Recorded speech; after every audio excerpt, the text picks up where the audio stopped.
Hello guys, meron na naman po akong ibahagi sa inyo. Meron akong batang binaon sa buhangin nung nasa probinsya kami. Hindi naman pala kailangan pa pumunta sa probinsya para ibaon yung bata. Kahit sa loob lang po kayo ng kwarto nyo, sa bahay nyo, bumili lang po kayo ng buhangin sa hardware para makarecover ang batang hindi pa marunong maglakad. Naisip ko ganitong paraan para alam din ng iba. Okay guys, huwag lang tayo mawala ng pag-asa. Ang gagamitin lang po muna natin ng ating bahis maliliit.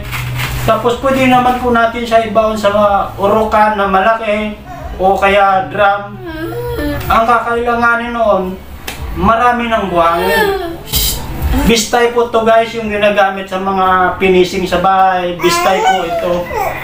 Kaya pag bumili po kayo, sasabihin nyo lang, bistay na buhangin. Ang hindi po kasi bistay na buhangin, may mga halo siyang bato-bato. Kapag ang bata binaw nyo doon sa buhangin na may mga bato-bato, nasasakta ng bata. Natapos na natin ibaw ng bata. Yan ang kahinatnan. Lalagyan po natin siya ng damit dito para hindi kakalat sa sahig. Mahirapan tayo maglinis.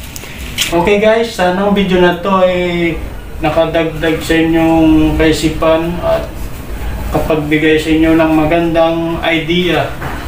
Dahil alam ko na hindi lang ako nag-iisa sa ganitong kalagayan. Mahirap guys kapag mayroon tayong anak na ganito. Okay guys, maraming salamat po sa inyong panonood. Hanggang dito na lang po. Bye bye!